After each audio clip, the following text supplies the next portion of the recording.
তৃণমূলের রাজ্য সভাপতি সুব্রত বক্সির সঙ্গে দেখা করে বিক্ষোভে ফেটে পড়লেন তৃণমূলের শহীদ পরিবারের সদস্যরা। আরামবাগ লোকসভা তৃণমূল প্রার্থী মিতালি বাগের সমর্থনে শনিবার কর্মী বৈঠক হয় আরামবাগে। এদিন দুপুরে আরামবাগের রবীন্দ্র ভবনে সেই বৈঠকে উপস্থিত ছিলেন আরামবাগ লোকসভা কেন্দ্রের বিভিন্ন এলাকার নেতাকর্মীরা। সেখানে দলের রাজ্য সভাপতি ছাড়াও প্রাক্তন সাংসদ শান্তনু সেন, জয়প্রকাশ মজুমদার, কবির মান্না সহ একাধিক তৃণমূল নেতৃত্ব উপস্থিত ছিলেন। সেখানেই দলের বেশ কিছু কর্মীর বিক্ষোভের মুখে পড়েন সুব্রত বক্সি। তৃণমূল কংগ্রেস ক্ষমতায় আসার আগে রাজনৈতিক সংঘর্ষে সিপিএম এর হাতে প্রাণ হারিয়েছিলেন একাধিক তৃণমূলের সক্রিয় কর্মী। 2011 সালে দল ক্ষমতায় আসার পর অনেক শহীদ পরিবারই রাজ্য সরকারের চাকরি পায়, কিন্তু গোঘাটের 6 জন শহীদ পরিবার এখনো সেই চাকরি পায়নি। তাদেরকে বঞ্চিত করা হয়েছে বলে এদিন অভিযোগ তোলেন শহীদ পরিবারের সদস্যরা। এদিনের বৈঠকে তারা রাজ্য নেতৃত্বকে কাছে পেয়ে ক্ষোভ উগরে দেন। এর জেরে চরম অশান্তিতে পড়ে তৃণমূলের রাজ্য নেতৃত্ব।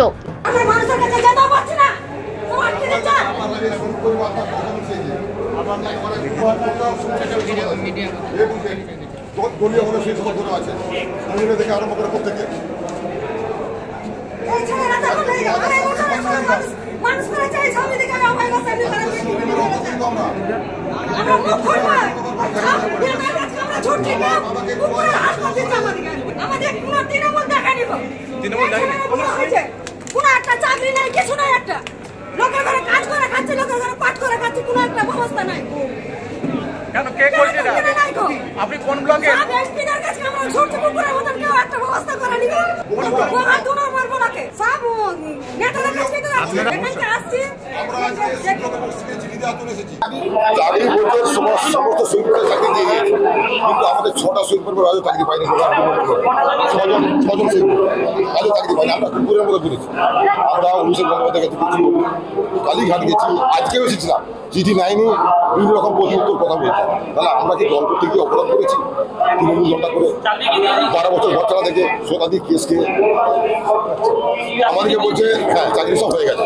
তাহলে আমরা চাকরিগুলো গেল আমাদেরকে কোথায় বলছে আর কালীঘাটে চলুন 9 তারিখের পর সেখানে গিয়ে আলোচনা, ডিএমের মাধ্যমে আলোচনা, ওই তদন্ত করুন।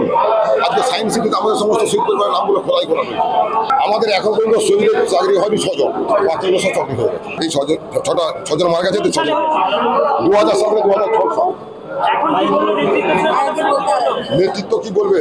চাকরি দিয়ে দিয়েছি, আপনারা কলকাতায় চলুন, ডিএমের সঙ্গে কথা বলুন, ডিএমের সঙ্গে কথা বলবো, যদি চাকরি দেওয়ার থাকে তাহলে চাকরি দেওয়া হবে। কিচ্ছু না, আমাদের কোনো কিছু নেই। দল আমাদেরকে সাহায্য করে দেবো, 2 টাকা দিয়ে সাহায্য করে। যদিও এ বিষয়ে সুব্রত বক্সি সাংবাদিকদের মুখোমুখি কোনো উত্তরই দেননি। তবে এই কর্মী বৈঠক থেকে ইন্ডিয়া জোট নিয়ে মুখ খোলেন রাজ্যসভার প্রাক্তন সাংসদ শান্তনু সেন। তিনি বলেন, ইন্ডিয়া জোটের নামকরণ করেছিলেন মমতা বন্দ্যোপাধ্যায়। লোকসভা নির্বাচনে জয়ী হবে ইন্ডিয়া জোট। আরামবাগ লোকসভা থেকে তৃণমূল জয়ী হবে বলেই বার্তা দেন তিনি। আরামবাগ লোকসভা নির্বাচন, সেই আরামবাগ লোকসভা নির্বাচনকে কেন্দ্র করে আরামবাগ সাংগঠনিক জেলার তৃণমূল কংগ্রেসের কর্মীদের নিয়ে আজকে কর্মী সম্মেলন ছিল, যেখানে আমাদের প্রধান বক্তা হিসেবে উপস্থিত ছিলেন আমাদের রাজ্য তৃণমূল কংগ্রেসের সভাপতি তথা রাজ্যসভার সাংসদ সুব্রত বক্সি। এছাড়া বিভিন্ন নেতৃবৃন্দ, বিভিন্ন পদাধিকারী এবং সমস্ত গুরুত্বপূর্ণ কর্মীদের মিলনের মধ্যে দিয়ে আজকে আমাদের এই কর্মী সম্মেলন, কর্মীদের দলের তরফ থেকে যে বার্তা দেওয়ার সেটা দেওয়া হলো।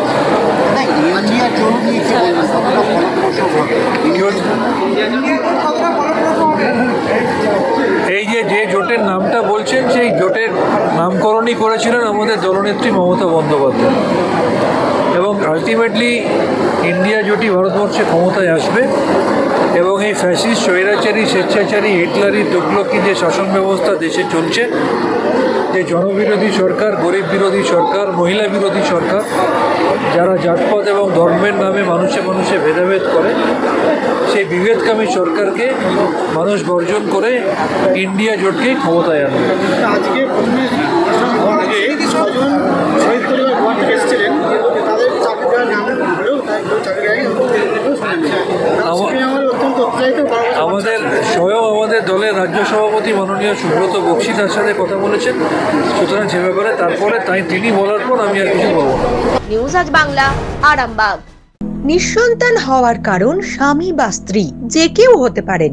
IVF এর অ্যাডভান্স সায়েন্স আর এক্সপার্ট কেয়ার লক্ষ লক্ষ কাপেলের স্বপ্ন সার্থক করেছে। তাই বন্ধাত্বকে হারাতে আপনাদের অবশ্যই আসতে হবে আরামবাগ প্রাণ IVF ফার্টিলিটি সেন্টারে। এখানে চিকিৎসা করিয়ে অনেক দম্পতি সন্তানের মুখ দেখেছেন। আমাদের ঠিকানা আরামবাগ বসন্তপুর আমতলা বিবেকানন্দ পল্লী 2 নম্বর রেলগেটের পাশেই। মোবাইল নাম্বার 7865858781 অথবা 7908098172।